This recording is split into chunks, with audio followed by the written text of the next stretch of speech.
All right, we may be live. Maybe. Are we live? Are we live? Are we live? Are we live? Let us know for live because we can talk about day 2 at training camp. Better day for the first team offense, so that's always a little more exciting in these training camp recaps. So let us know if we are live. I think we're live. Because we need to know. Okay, we are live. People are saying that we're live. So let's talk about day 2 of New York Giants training camp. This is brought to us, which this recap is brought to you by Captain Morgan. Captain Morgan, and we'll talk about that a little later. So we are live. Yeah, so comment your favorite captain and/or pirates. And well, mine, it's just all going to be Captain Morgan. You know, no one has any favorite. Maybe Captain Morgan is a pirate. Andrew McCutcheon. You know, maybe. But anyways, how about Blackbeard? Andrew McCutcheon better. Okay. All right, so let's talk about day 2 of Giants training camp. Still mostly red zone stuff outside of one series for each first and second and third team. But it was more fun. Yeah, it was more fun. It's always more fun when the offense does better. I mean, that's just the reality of these training camps, right? You're practicing against each other, but it's human nature to like when the offense does better than the defense because offense is what breeds continued success. But Daniel Jones today went 9 for 13, 3 touchdowns. 2 of the touchdowns, again, they were outside of one series, they were 10 yards and in, right? So they were still working red zone stuff. It wasn't even just red zone. It was the low red zone because they weren't starting at the 25 or anything. So it was low red zone. But, a lot better. He got the ball in the right spot basically every time. He had 4 incompletions. One was a ball that, like the second throw of practice where it's over Devin Singletary. Not like, it hits Devin Singletary's hands, but it's high, out in the flats. There was one other miss, and then, overthrew a fade, but it wasn't a great look, and then a bang play to Wandale at the end there. But the one exciting part about it, because you guys all saw on social media the Jalen Hyatt deep play. Yep. And those are going to happen in training camp. But and you don't overreact to that, right? I think last year's training camp said you don't overreact to this. But what I did like on that wasn't that just he connected with Jalen Hyatt deep. What I liked was the first play that they ran outside of the red zone of training camp, right? The first play they ran outside of the red zone, and Jalen Hyatt's one-on-one with Cornerback Flott, but Jalen Hyatt doesn't have the leverage on Flott, right? Like Flott is playing above him, and DJ rips it. He puts a good ball on him. Hyatt may have gotten away with a little bit of a push-off. Yeah, I think there was a little bit of a push-off. But what I liked is not just, deep play highlight. DJ throws a good deep ball. It was that with Hyatt, you have to trust that he's going to run past guys. You have to trust that that he's going to win leverage even if he hasn't won it immediately. So that was the part that I liked out of that. We obviously have to see that more consistently. But the one opportunity they got to do that, they did do it. Yeah, I mean, this is something that we've been asking for Daniel Jones to do for a couple years now, and at one point we maybe thought that we had the personnel to do it. When you have Tony, when you have Galladay, we were expecting more out of those guys, right? But trust your wide receivers more. I think that's what you see the best teams in the NFL do. By the time that the Giants' skill position players are now getting a little bit better with the room of Nabers, Hyatt, Slayton, and Wandale Robinson, especially with guys, like I'll put Slayton, Hyatt, and Nabers in this category of even when you're not open, maybe sometimes you got to trust that these guys can be open. And even you saw that with Hyatt last year where he went up there and he got some footballs against the Cardinals. So even if you guys not, and this is something that, again, like Daniel Jones has had a little bit of a problem with, I can't throw the ball unless these guys are just totally wide ass open, or they just won off the line of scrimmage. Right. Like we have to get to a point of explosivity of we can have those plays with Yak and hey, if you win off the line of scrimmage on a go route, but also we got to start throwing these balls where back shoulder, that was something that was really cool that they were working on even in the red zone of, hey, Nabers is covered by Deontay Banks here, but we're going to put this ball on Nabers' outside shoulder and we're going to do a little back shoulder stuff, and that's completed, and that was some fun Malik Nabers plays today too. Yeah, Nabers was the most fun guy to watch out there today, right? Yeah, 1v1s. One-on-ones, you're not looking at the quarterback. It's the only time you're looking at the quarterback is if they throw a bad throw. But Nabers went up against Deontay Banks, and these are, again, red zone one-on-ones. Like you said, challenge upfield and then back shoulder, right? Yep. Like turn, get your hands out there. You're not open, but you're open. Yeah, twice, right? And that's what you look for in a wide receiver one is where you're like, hey, even if it's not obvious, you throw it to him, you trust him, you let him make a play. Yep. And then in team drill, he had the touchdown on an RPO where Trey Hawkins, like, it was, playing inside leverage, good leverage. He works him outside, bam, and it's just so fast how he is when he does that stutter step touchdown. And he would have had another touchdown where it was very similar. I think this one was against Deonte Banks, and DJ just throws it like behind and low. It hits his hands, but it was a bad throw. That was the other one DJ throw I was talking about. Yep. And would have had another one. And there was one other team drill because he had 2 catches today. What was the other team drill catch that he had? I can't. Oh, they had a design like little throw into the flat for him. So he looked good today, right? I don't think we have any worry that Malik Nabers is going to be legit from day one. Yeah, right? and something that we alluded to, we have a Jordan Ronan interview coming out tomorrow. First interview in the van. Check that out. But something that I took note of, Bobby, is there was one point, and I even got a video of it. There was one point where Dable goes up to Jones, and then also Malik Nabers is there too, where I don't know what the conversation was. I don't know what was said. Dable looked like, I don't even want to say that he was animated, but he was talking with his hands and somewhat with some sort of intensity.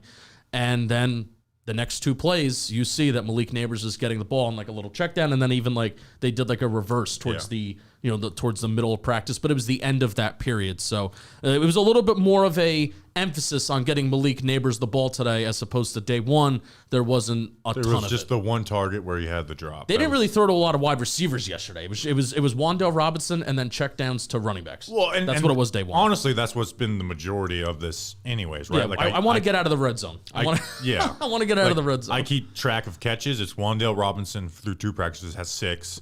The running backs have 5, and then Nabers, Slayton, Hyatt, and Cager have 2, 4, 6. Right. Combined. So now Wan'Dale's obviously a wide receiver, but if you were going off of these first 2 practices, which I don't think we should, your Wan'Dale Robinson's going to have 85 catches for 600 yards this year. Which I don't think we should. Like I've fallen into the trap of the last 2 years. This is really the second year that you and I are going to Giants practices consistently. This is also the 3rd year of Brian Dable and seeing what he does and he runs. And even today, like they ran with some more interesting like personnel groupings and some more interesting motions. I'm not going to fully buy into it thinking, oh my God, well, this is what we're going to see more of this year. And it's not the problem that the Giants just never do it, but they run it in the early portion of camp and in the early portions of practice. Like they're going to run it all year, and then they just don't. So I'm not taking like Wan'Dale Robinson getting 1 million targets over the first 2 days. I'm not taking too much stock into it because, again, I think there's certain days where they're installing stuff. There's certain days where they're working on working in the red zone, and we'll see what it looks like when we have a bigger and a larger sample size of things. If they're still doing the orbit motions, and 2 running backs were on the field today at one point, and they did that at certain points last year, but still just interesting stuff. Yeah, and another takeaway I have since we're on the topic of wide receivers is a position battle update with wide receiver 2. Yeah, Jalen Hyatt is getting the large majority of reps with the first team, like the large majority. Now Darius Slayton's not being like they have their 4 receivers who practice with the first team. So like last year Hyatt would practice with the second team. No, Slayton's not getting any practice with the second team. But Hyatt's getting the large majority of the reps, and I do buy into that. Like they're trying to force this along to have Hyatt be the wide receiver too, because if there was any position where even the people who think Hyatt should play over Slayton said, well, what area should Slayton play over Hyatt? It would be in the red zone, because that's where Hyatt's just been flat out bad so far in his NFL career is the red zone. Like he doesn't win as a route runner that way, and Hyatt has been down there, and he's only gotten 1 target through 2 practices, and it was the one play where they backed up to the the 40 or 50 yard line or whatever it was. So I'm a strong believer that I think Slayton should take the majority of the snaps over Hyatt. Now, you want to get Hyatt on the field like we saw at the 50-yard line, but we'll see how much they continue to force this along, because you look at last year's training camp, and Slayton was the best receiver out there by far, right? And that included Wan'Dale Robinson. That included Jalen Hyatt.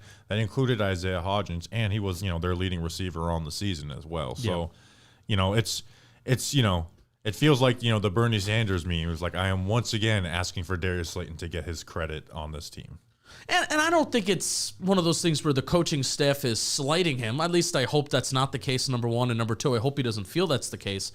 I think it's about giving Jalen Hyatt an opportunity to prove himself, to prove something. Because we know what Darius Slayton is. We know this coaching staff knows what Darius Slayton is. He's 27 years old. He's been in the league since 2019, right? They know that they've relied on him for 2 years. They've tried to slide him and maybe slide him away, at least in 2022, but he's always there. So you know what Darius Slayton is, but I like giving Jalen Hyatt the opportunity to, hey, come out here, compete, make some plays, try and make some plays in the red zone, try and get open in the red zone. I haven't watched him like a hawk in the red zone, so I can't tell you how he's doing, but the fact that he didn't get targeted once, but again, nobody's really getting targeted in the red zone. So but they're giving him the opportunity. That's the main story. Malik Nabers are, the other two receivers who are out there are getting targeted. Yeah. So we'll see how that looks like as camp goes on. Slayton had 2 catches, yesterday. So they're also running some very rarely, but they're running some 4 wide receiver sets more than I've seen them run in previous years too. Yeah, and I expect them to run like a handful of those per game. It was quite fun where they did run 10 and they 10 personnel. They did run with 4 wide receivers. And then, boom, the play ends. The next play, 3 tight ends come out on the field for 13. So I am a big fan of changing up personnel, changing up your personnel grouping, and giving a defense a different look. Hey, maybe you confuse them. They're running out the wrong guy. You're bringing out a 12th man on the field. You get some free yards. You force another team to call a timeout. So I really like the potential that this Giants team has with, even though maybe like a jack of all trades, master of none situation where.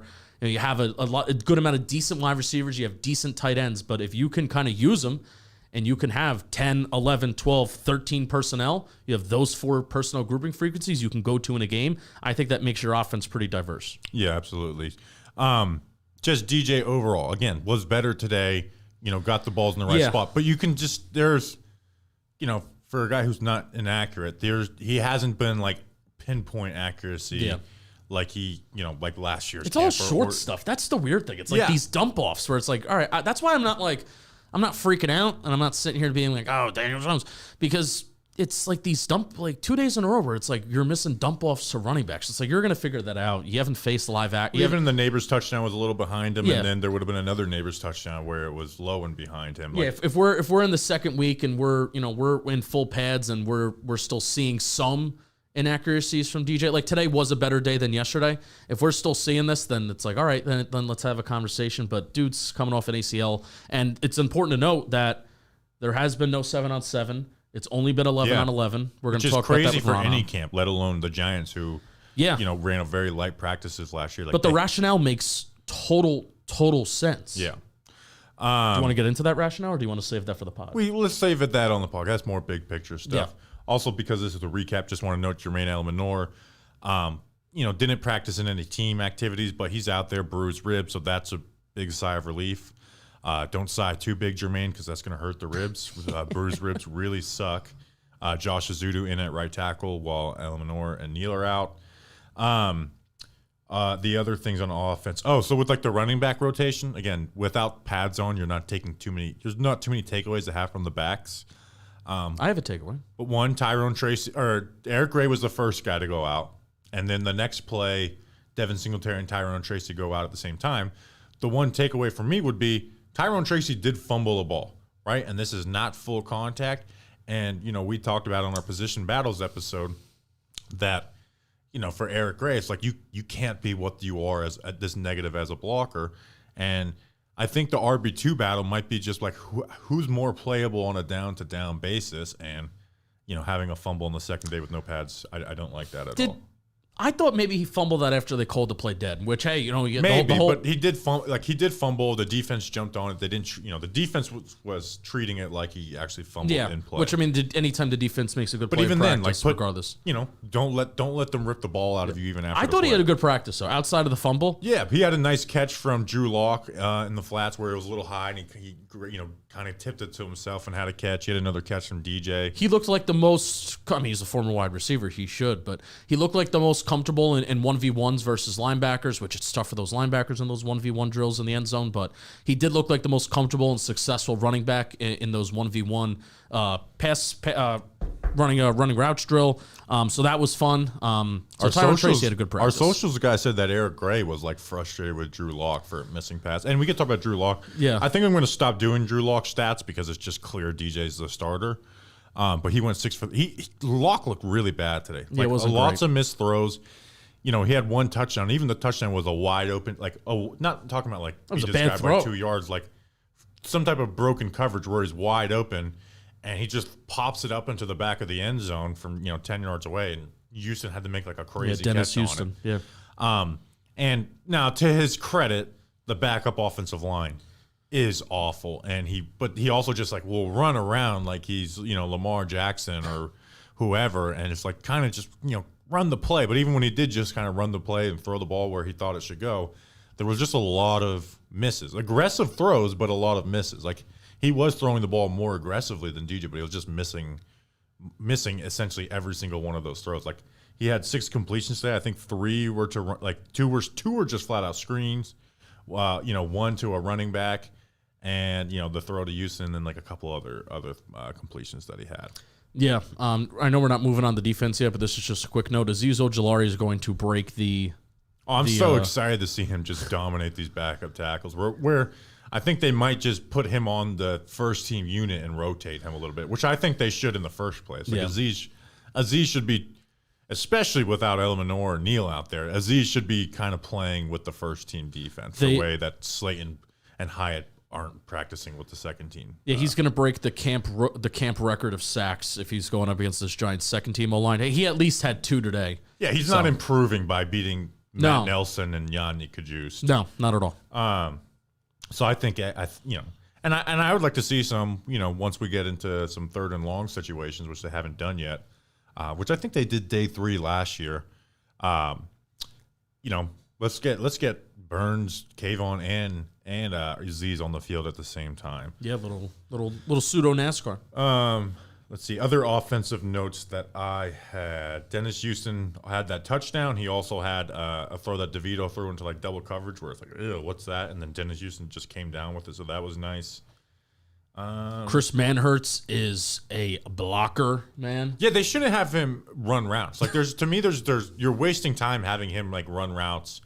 Or anything, because he's been in the league for like 12 years. He's only has like 150 receiving yards. They should literally just have him practice with the offensive line. There was one play, man, where I'm like seeing Brian Burns come screaming down the edge, and then lo and behold, I see this smaller, not an offensive lineman, but Chris Manhertz, number 85, who has like a legit, true pass blocking set against Brian Burns and matches where he's going and trying to beat him around the corner, and then matches when he tries to go back inside. And I'm like, holy shit, like held him down, man. He's a legit blocker. So that was fun. Why don't we talk about the captain, and then we'll talk about the defense. Oh, boy, man. Comment your favorite captain or pirate. I'm opening it up to whatever you want, and spam it in the chat. I want it spammed right now because I want Captain Morgan. I mean, hey. I might vote Captain Morgan for president. It's a good possibility. This live stream and this Giants training camp recap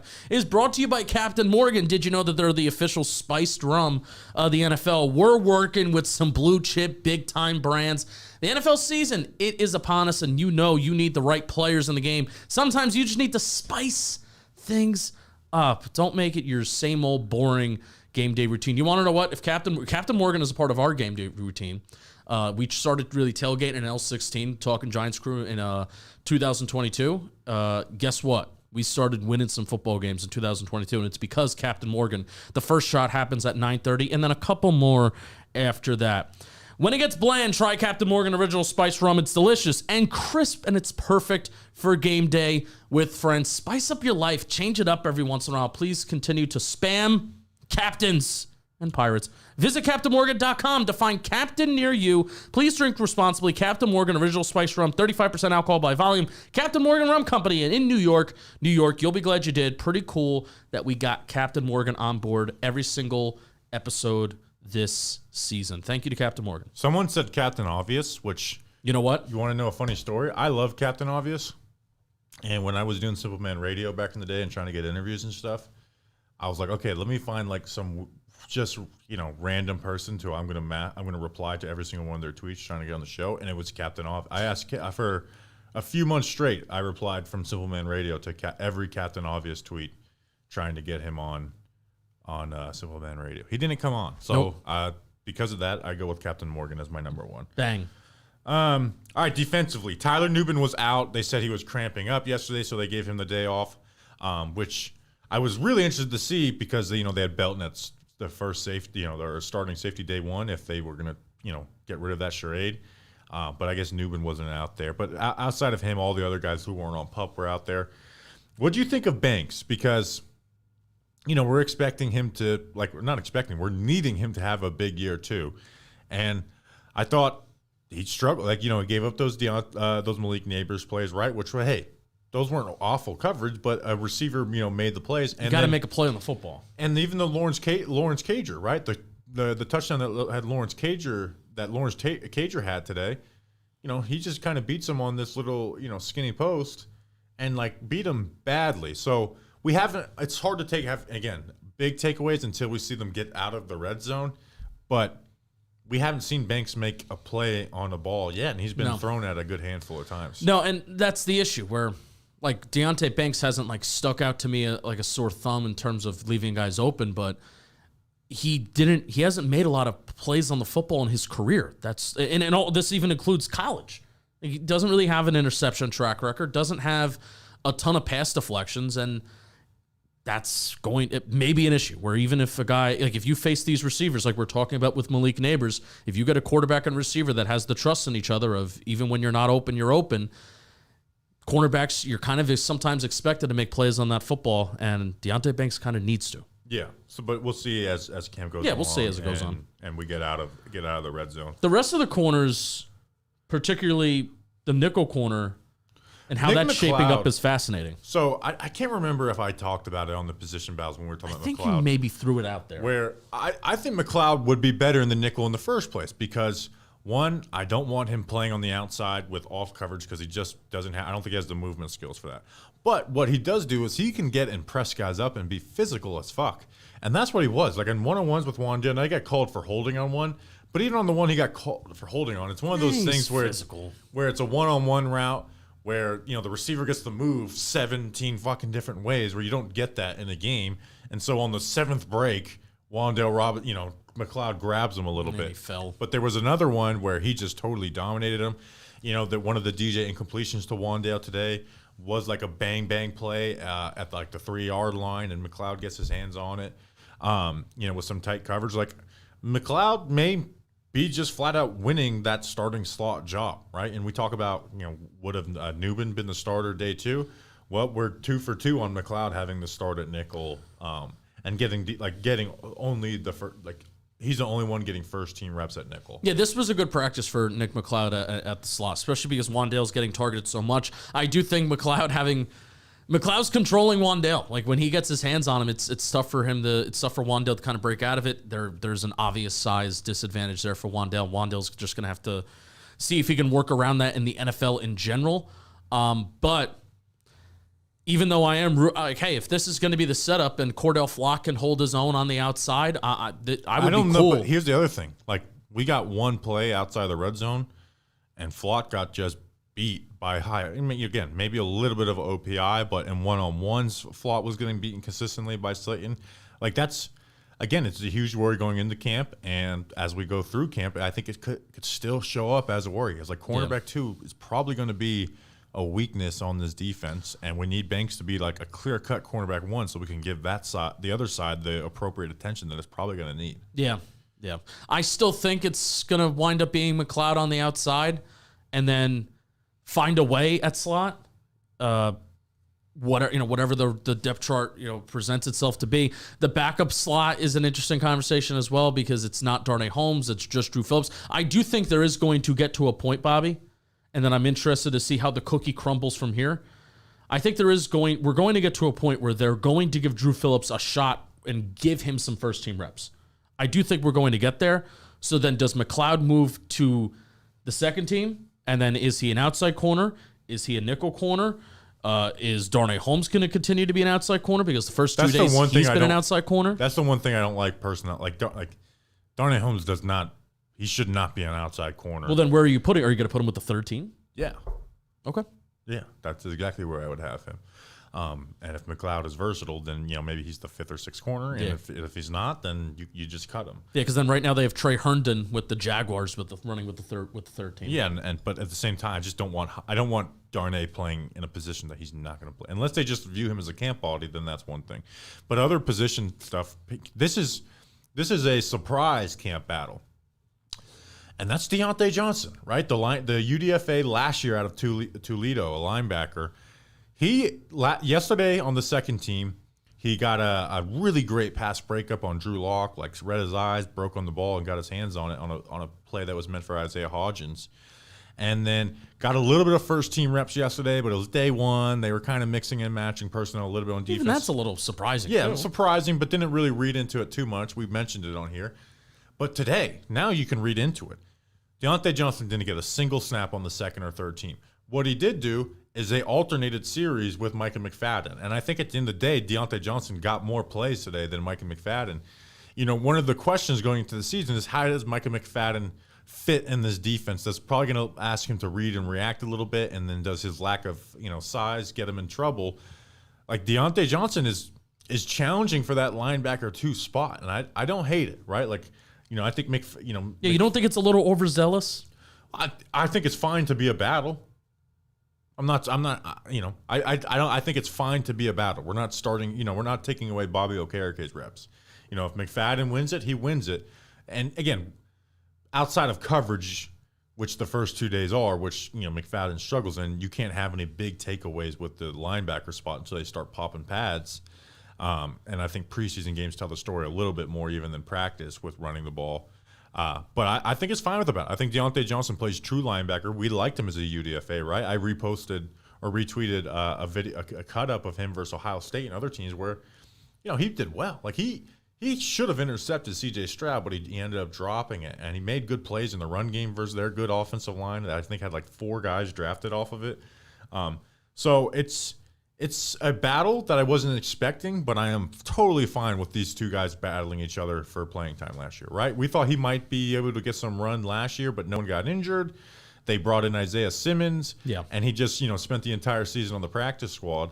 I'm fine. I'm fine with Shane Bowen giving this a shot as a true competition. Yeah. You want to know who is a Candlewick Diner regular?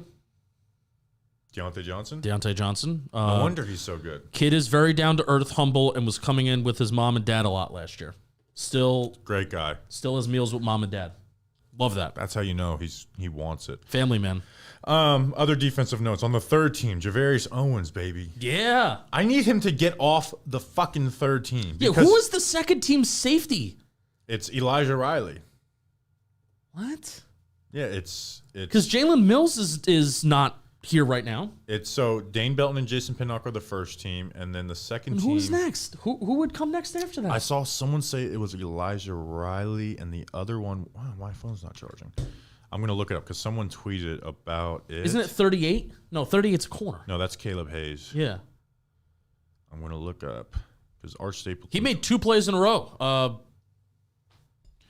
Let's see. Yesterday was Tyler Newbin. So today I don't know who it was. Yeah, that's what I'm wondering. But Owens was the third.